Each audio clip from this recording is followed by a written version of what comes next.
이어서 스페셜 리포트 시간입니다. 맹모 삼천지교, 이 맹자의 어머니가 자식의 학업을 위해서 거처를 3번이나 옮긴 고사로 잘 알려져 있는데요. 올해 코로나19로 대면 수업이 제대로 이뤄지지 못하면서 지역별 교육 격차가 더 벌어졌다고 합니다. 이른바 학세권과 비학세권 지역이 어떤 차이를 보이고 있는지 전효성 기자가 자세히 살펴봤습니다.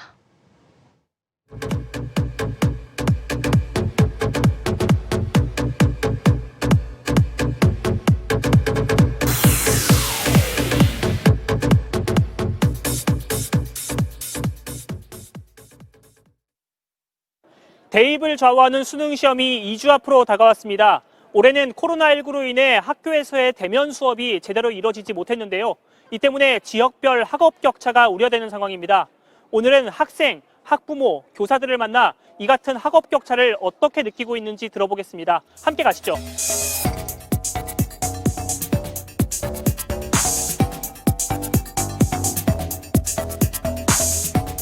서울에서도 손꼽히는 학세권인 양천구 목동을 찾았습니다. 학세권은 지하철역과 가까운 역세권을 본따 유명 학교, 학원가와 인접한 아파트 단지를 의미합니다. 목동의 한 학교를 가봤는데 마스크를 쓴 채 제한적으로 수업이 진행 중이었습니다. 낮 시간이었지만 순차등교를 적용하고 있어 거리 곳곳에서 학생들을 볼 수 있었습니다. 또 주변에 질비하게 늘어선 학원으로 향하는 학생들의 발걸음도 보입니다.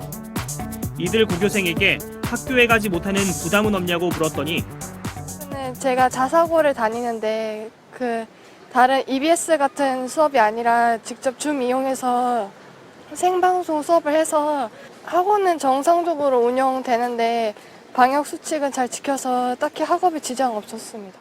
학교 안 가는 시간에 따로 개인적으로 공부를 해가지고 학교 다닐 때보다 오히려 공부 시간이 많은 것 같다고 생각합니다. 학교에서 하는 공부 말고 학원 공부나 혼자 하는 공부 같은 거.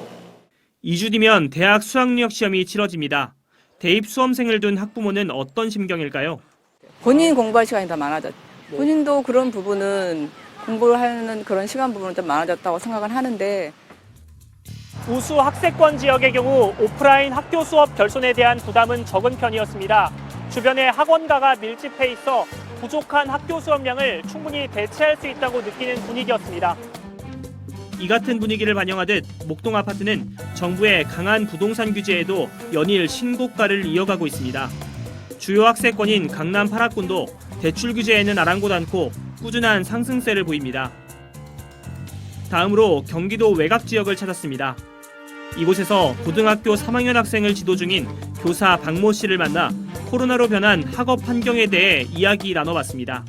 아무래도 서울에 비해서는 좀 많이 외곽 지역이다 보니까 이제 여기서도 상위권 좀 극소수 애들 정도 빼고는 나머지 애들은 이제 자율학습이나 이런 게 좀 안 되다 보니까 좀 못 따라가는 현실이죠. 그래서 정상적인 학습 수준을 따라오지 못하는 학생들이 좀 많습니다. 그는 학업을 바라보는 학생과 학부모의 시각도 서울 우수학군 지역과는 차이가 있다고 말합니다. 자습 같은 자기주도적인 학습 태도가 좀 서울 학군 좋은데 애들에 비해서는 좀 낮은 편이고요.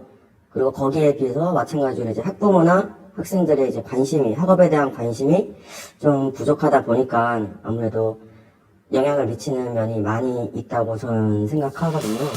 실제 전문가들은 코로나로 인한 학교 수업 마비가 사회적 양극화를 더욱 키우고 있다고 분석합니다. 상대적으로 고소득층인 학세권 지역의 경우 부족한 학교 학습량을 채워줄 여력이 있지만 그렇지 못한 경우에는 불완전한 학교 수업에만 의존해야 하기 때문입니다. 오는 25일부터 국가 수준 학업 성취도 평가가 진행되는데 이 결과가 나오면 코로나19로 인한 학업 격차가 더 명확히 드러날 전망입니다. 9월 달에 진행된 대학 수학능력 모의 시험에서 상위권 학생들은 크게 변동이 없었습니다. 지난해와 비교해서. 그런데 이제 중위권이 굉장히 축소됐고 하위권이 비중이 굉장히 늘어났습니다. 이것을 통해서 이러한 비대면 수업의 증가가 학력 격차를 심화시켰고 계층 이동의 사다리가 조금 붕괴되는 현상을 나타내주는 지표이다. 서울 집값 상승 여파로 수도권 집값도 적지 않게 올랐지만 강남을 비롯한 우수학군 지역은 이미 진입이 어려운 수준까지 값이 올랐습니다. 그러나 이처럼 지역별 학업 격차가 벌어지면 벌어질수록 우수학군을 찾는 수요는 지금보다 더 늘어날 가능성이 높습니다. 아무래도 학교를 못 가다 보니까 그런 어떤 사교육 시설에 대한 어떤 그 니즈가 더 올라가고 있는 상황이거든요. 교육 시설이 좋은 지역들로만 또 수요가 몰리다 보니까 이게 전세값뿐만 아니고 매매값도 계속해서 끌어올리는 어떤 그런 계기가 되지 않나 이렇게 보고 있습니다. 코로나19로 인해 우리 사회는 1년간 급격한 변화를 겪었습니다. 학생들의 학업 공간인 학교도 예외는 아니었는데요. 학업 환경의 변화가 지역별, 소득별 양극화로 이어지지 않기를 기대해봅니다. 지금까지 전효성의 시크릿 부동산입니다.